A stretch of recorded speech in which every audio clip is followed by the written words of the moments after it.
Hello, everyone. If you like what I'm doing here, please consider subscribing, liking, and commenting. It would really help the channel out quite a bit. Thank you very much. Good evening, Doctor. You look a bit irritated, if you will pardon my saying. Good evening, Mr. Manning. Good evening. Yes, I am a bit annoyed, and with good reason. I don't know if I've told you that Holmes has been listening in to these reminiscences. Well, here's a letter I received from him after last week's story. Read it. All right.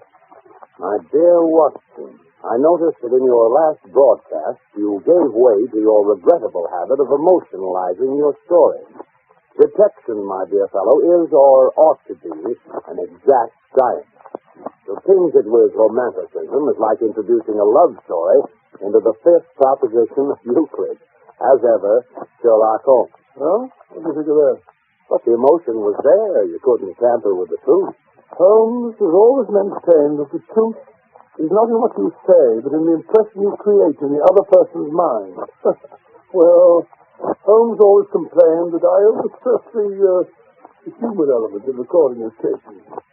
How well I remember the attitude with which he received the publishing of my first book about his adventures. It was a cold morning in early spring. We were sitting on either side of a cheery fire in our rooms in Beeches. A thick fog rolled down between the dun-colored houses. Our gas was lit. It shone on the white cloth and glimmered on the coffee cups and on the silver. The breakfast table had not yet been cleared away. Holmes had been silent all the morning, smoking his long cherrywood pipe, which usually disgraced his favorite tray when he was in a disputatious mood. Altogether, he was not in the best of tempers.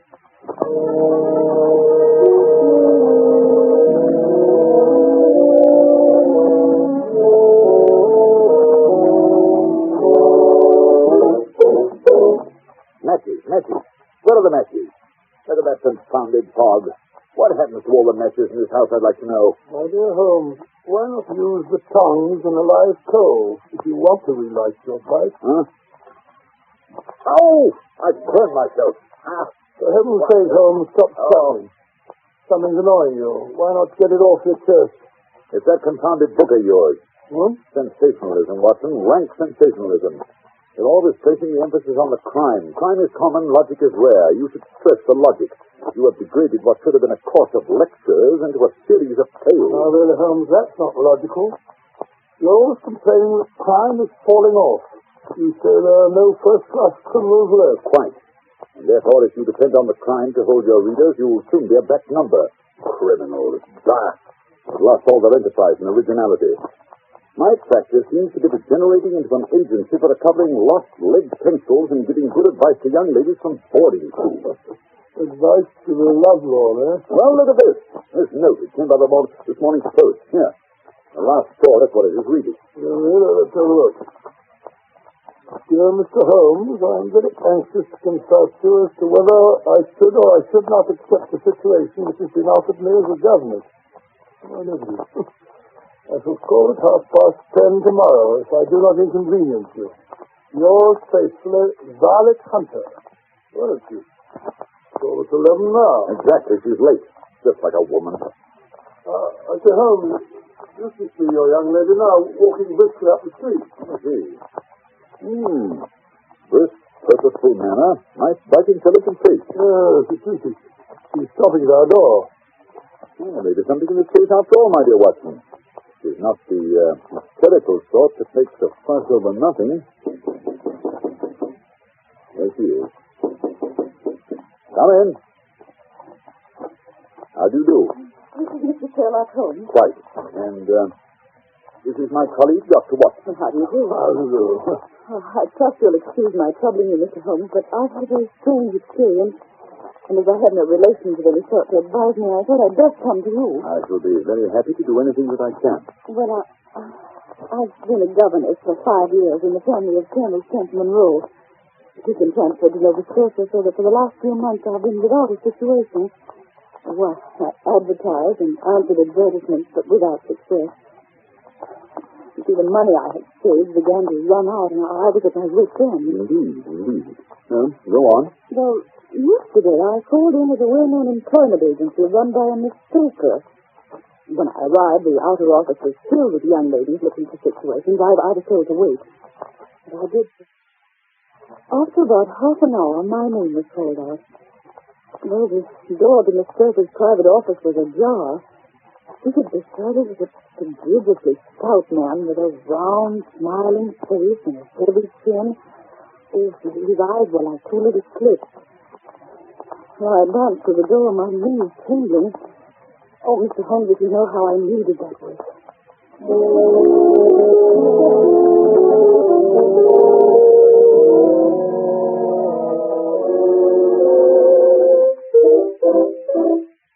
Come in, my dear. Come in. Mr. Newcastle. This is Miss, what is your name, my dear? Miss Hunter, Violet Hunter. Oh, yes, Miss Hunter. Capital. I couldn't ask for anything better. I'm sure you'll do, Miss Hunter. I hope so, Mr. Newcastle. You're looking for a situation as a governess? Yes, sir. And what salary do you ask? Well, I had £4 a month in my last place. £4. Sweating. Frank Sweating. How anyone could have the audacity to offer that to a lady with such a person, such accomplishments. A lady fitted with the rearing of a child who may someday play a considerable part in the history of this country. Your salary with me, madam, would commence at £100 a year. 100?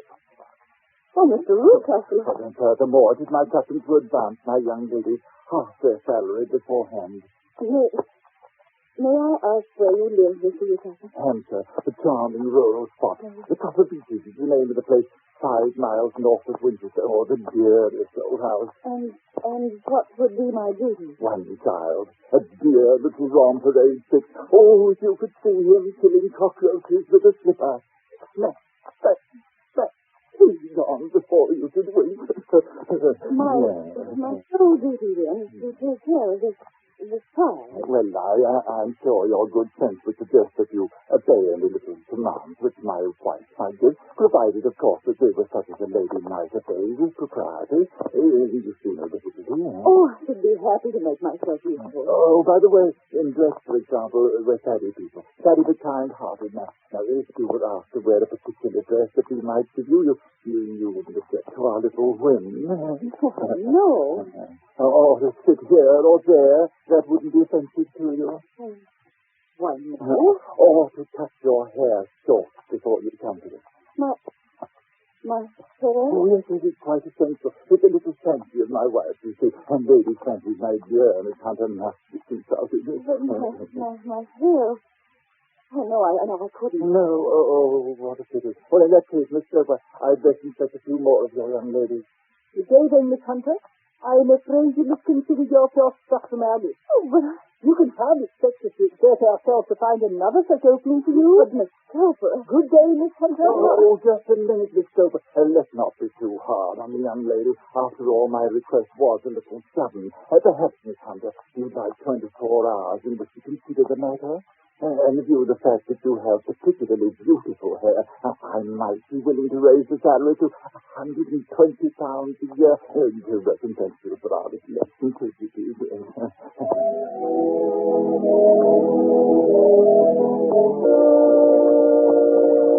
Unusual, most unusual, my dear Miss Hunter.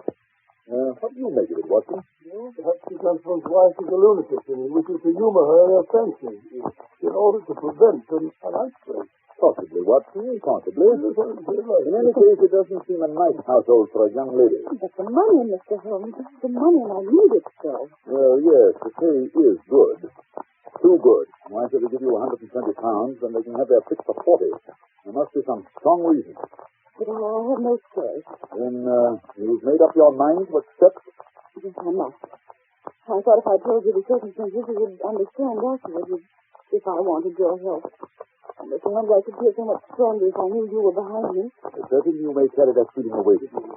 And if at any time you should find yourself in danger... Danger? What danger could there be? My dear Miss Hunter, you could cease to be a danger if we could define it. But remember, at any time, day or night, just telegraph me and we'll come to your help. Oh, thank you, Mr. Holmes. Thank you.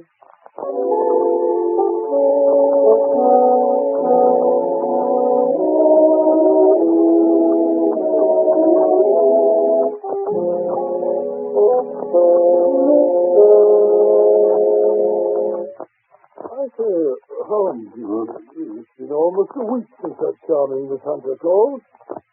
Conditions must be pretty good at the copper Beeches, or we'd have heard from her. You never know, Watson. You never know. She may not be able to get to a telegraph office. Huh? Nonsense. Nothing very dreadful can happen out in the open country like that. Well, that's where you're wrong, Watson. My experience that the vilest alleys in London do not present a more dreadful record of sin than does the smiling, beautiful countryside. Oh, you repeat. What do you mean? The pressure of public opinion is greatest in the towns. There is no lane so vile that the scream of a tortured child or the thud of a drunkard's blow does not beget sympathy and assistance from the neighbors. But the countryside, my dear Watson, filled with its lonely houses, think of the hellish cruelty, the hidden wickedness. Life may go on year in, year out in such places, and no one the wiser. Had our young friend gone to Winchester, I should not have had this fear for her safety. It's the 5 miles of country which makes the danger. See what it is, Watson. Oh, thank you, Mr. It's a telegram to you, Holmes. Oh, give it to me. It's from Miss Hunter. Oh, well, what's she say? Come at once. We'll meet you at the Black Swan Hotel, Winchester, at 3 this afternoon. And if my wits end don't fail me. What do you suppose is happening? Hurry, Watson. There's no time to lose. There's a train from Waterloo Station in half an hour. If we can only get to her in time.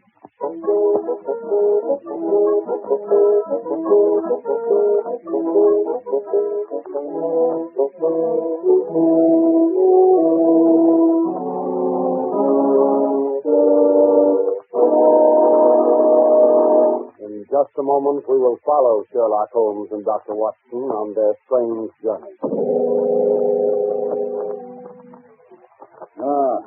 Yes, there's the Black Swan.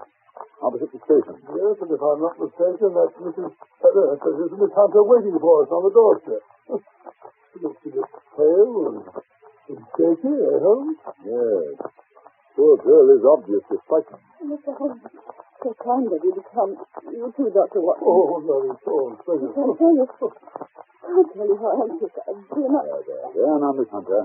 Perhaps if we go inside, they can give us a private sitting room. Yes, Mr. Holmes. I've ordered tea this way. Ah, yes, that's better. Nice, cozy fire. Close the door, will you, Watson? That's right. Now then, suppose we let the doctor do the pouring while you tell the story. First of all, how do you like your tea? 2 lumps and a little cream. Oh, right, Thank you, Dr. Watson. Yes, and now? Well, first of all, I've had no actual ill treatment from Mr. and Mrs. Newcastle, but things that frightened me. However, I'd best begin at the beginning. Yes, that is generally a good place to start. Well, Mr. Holmes, Papa Beeches is a large, sinister-looking house, almost completely surrounded by woods. It's impressive from the moment of my arrival. I was met at the door by Mr. Newcastle and his wife. And is she... No, Mrs. Newcastle. She's not married. I see. She's a small, pale-faced woman, much younger than Mr. Newcastle. In fact, I gather that she's his second wife. You see, there was a daughter by the first marriage, a girl now over 20, but she's not living at the house. Mr. Newcastle said that she couldn't get along with her stepmother, so he sent her to America, to Philadelphia. And does Mrs. Newcastle strike you as a difficult woman to get along with? Oh, no, Mr. Holmes. She's shy and rather quiet. More than once I surprised her in tears. At first I thought it might be worry over the disposition of her child. What's the matter with his disposition? Well, he's badly spoiled. He has an ungovernable temper. He seems to take great delight in torturing birds and small animals. Pleasant little beast. And the rest of the household? Well, there's only one servant. Toller is his name. A rough, uncouth man with a perpetual smell of drink about him. Why they keep him, I don't know. Except perhaps because he's the only one who can manage Carlo. Carlo? Yes. Carlo was 2 underclub masters that kept chained in the stables during the day, but at night they let him out. It was a terrible beast. Even Mr. Newcastle is afraid of him. I'm sure he'd try and he'd practice it a bit. I wonder why Mr. Newcastle desires such ferocious protection. Well, I don't know, unless there's something on the top floor of the West Wing that he wants to protect. The west wing, eh? Yes, the door that leads into it is opposite my room and is kept securely locked. Yes, it looks nasty to me, Holmes. Please, Watson, please, don't interrupt. Well, the second day after my arrival, immediately after breakfast, Mr. Rucastle asked me to put on a dress which had been laid out for me on my bed. What was it like? Well, it wasn't a new dress, Mr. Holmes, but the material was excellent and of a particularly brilliant shade and electric blue. Oh, look at you, John. I put it on and went down to the living room. Mr. Rucastle had placed a chair for me by the front window. He asked me to sit there with my back to the window and to read to him from the French novel. Well, I read for an hour, and at the end of that time, he said I might go upstairs and sing. Strange. And this experience has been repeated every morning since then. Well, as time passed, I became more and more curious. Why were they so careful to keep my face turned away from the window? Naturally, I was consumed with the desire to see what was going on behind my back.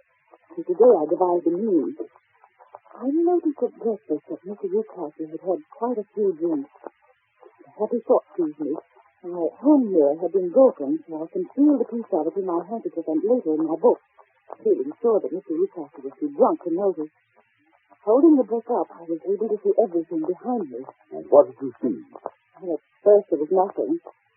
At the second glance, however, I saw a young man in a gray suit leaning against the railing which bordered our field. He was looking earnestly in my direction. Mr. Rucastle must have noticed my surprise, for he burst out angrily.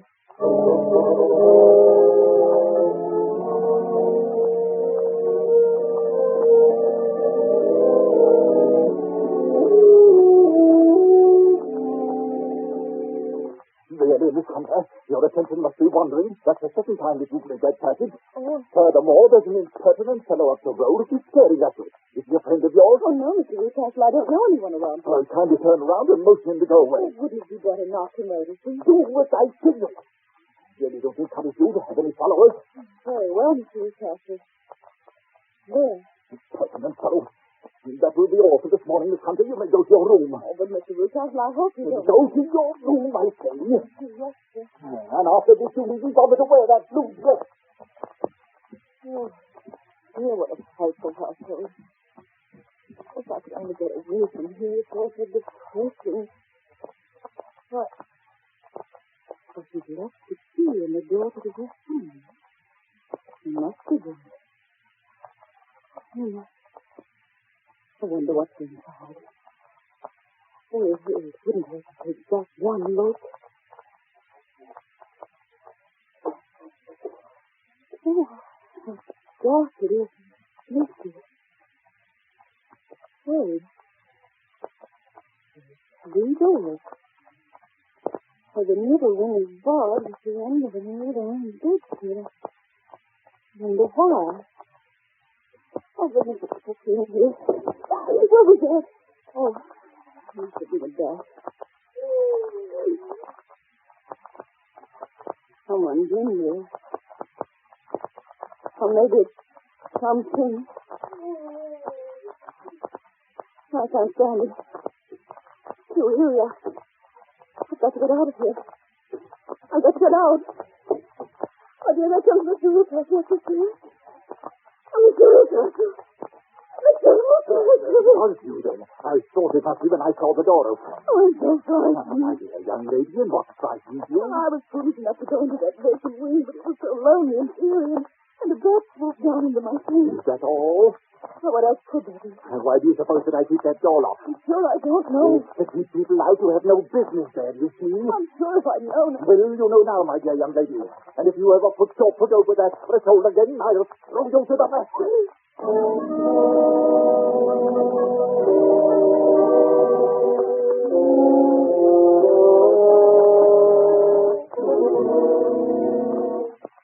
What a dreadful experience. Mr. Holmes, I feel sure there's someone locked in that room. Someone who's unhappy, perhaps tortured. Oh, good heaven, it's almost 5. I promised to be back by 6, and things as Rucastle are going out. If Mr. Rucastle should discover where I've You've been... acted like a brave and sensible girl, Miss Hunter. Yes, indeed you have. Do you think you could do one more thing? I can try, Mr. Holmes. Dr. Watson and I will be at the top of Beeches by 7. The Newcastles will be gone by that time, and I don't imagine the mastiff will be let loose until they return. Oh, no, Mr. Holmes. It would be too dangerous for them to get back to the house. Good. We will hope the killer is still drunk.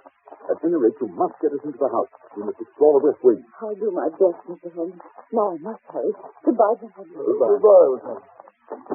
Well, my dear Holmes, what do you make of it all? The blue dress and the man in front of the house. Obviously, they've had someone had her impersonating someone. Someone young whose hair has been cut off during an illness. That someone is probably the person imprisoned in the West Wing. Sinister.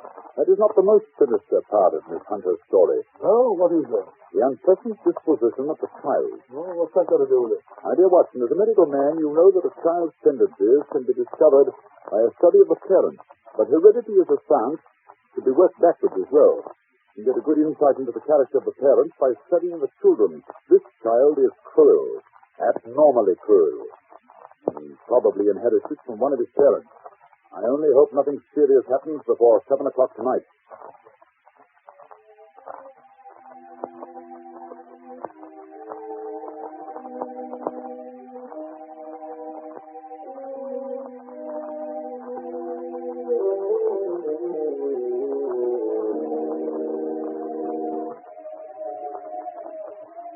Yes, what a night.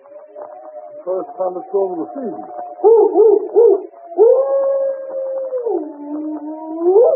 Listen to that dog. He's in an ugly temper. Listen to the house. With this group of copper beeches in front of it. Yes.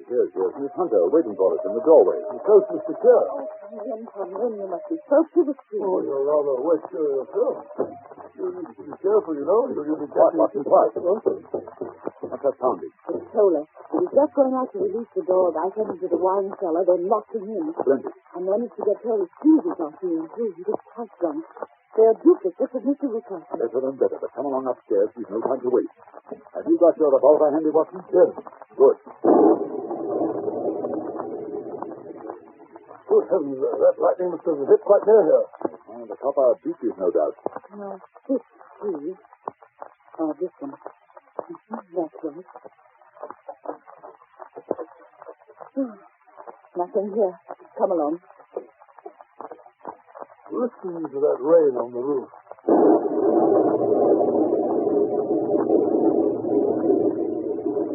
The middle door, you said. Hello in there. No answer. I don't like that. Watson, help me remove this bedstead, will you? That's right. It's tied at one side. Here, cut the rope. That's it. The door's locked. Oh, you just break it open then. Come on. 1, 2, 5. Hello. There's no one here. The Newcastle made away with the prisoner. Maybe right. He's probably been carried off. Yes, but how? See the skylight. It's still open. Shut that table over here. What are you going to do? Stand on it, of course. Yes. 2 pairs of footprints, and there's a ladder resting against the eave. Oh, that's how he did it. But that's not possible. The ladder wasn't there when the Rucastles went away. Then he must have come back. He's a dangerous and clever man. Listen. Yes. I think I hear his steps on the stairs. Oh, Mr. Holmes, kill us all. I thought I'd find you here. You villain, what have you done with your daughter? I'm the one that's brought that. You see, you Robert. I've caught you. You're in my power. I'll take you. Hello. Hello. We're trying to get the dog where we found his trail. Quick, Watson. We must close the front door. Let me up. Mr. Rucastle, loose the door. Give me Mr. Rucastle. Oh, quick. It'll be too late. Hold on. Get up the keys, mister. I'll let him out. All right. Oh, it's Carlo. He's got Mr. Rucastle by the throat. Quick, Watson, give me your revolver. Careful, you don't hit the man by mistake. Shut up and stand back, Watson. Oh, Mr. Holmes, thank heaven. You killed Carlo. I thought it was too late. It's so horrible. I think I... Watson and Tola, bring Rucastle into the house, will you? Oh, it is so strange. Weak. I just don't know. Please, it's all over. Just you go upstairs and pack your bag. Dr. Watson and I are going to take you back to town with us on the 9 o'clock train.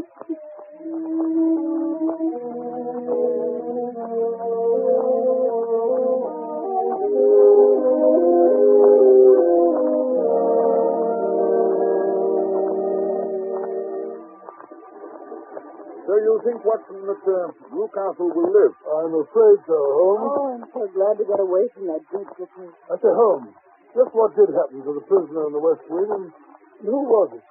It's all so disgustingly simple, my dear Watson. It's Newcastle's daughter, as I suspected. It seems that she had inherited some money from her mother, who was Newcastle's first wife. When she threatened to get married and take a small fortune with her, her father tried to get her to sign a paper giving the money to him. He worried her until she got brain fever and had to have all her hair cut off. Oh, what a brute. I got all these details from Sherlock. Still, her young man stuck to her, and she to him. After that, Mr. Newcastle locked his daughter up and brought Miss Hunter down from London in order to impersonate her, get rid of the persistent suitor. This young gentleman, however, was a persevering chap, and having greased Toller's palm very thoroughly, he learned the true state of affairs. And with the help of Toller and a long step-ladder, he rescued his fiancée. They're now headed for Southampton with a special license, and this time Miss Newcastle, or rather Mrs. Fowler, is really going to America on our honeymoon. Oh, this is quite romantic, isn't it, Holmes? Ah, you and your romance, Watson. You're a regular old woman. Well, I'm glad we were able to help the poor thing, but I wouldn't go back to that house again. Not for twice the salary. Oh, that reminds me, Miss Hunter. I was talking to a friend of mine about you the other day. She has a private school in Walsall. I believe she said she had an opening for you. Oh, Mr. Holmes, you're a darling. Now, my dear, it's quite inconsequential. You really know. Shut up, Watson.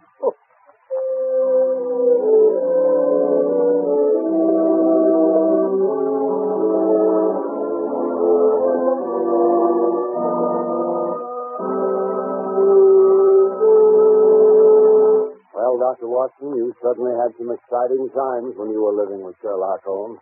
I certainly did, Mr. Manning. Those were the days. I mean, never a dull moment. Yes, when I think of the thrilling experiences that Holmes brought into my life, I can also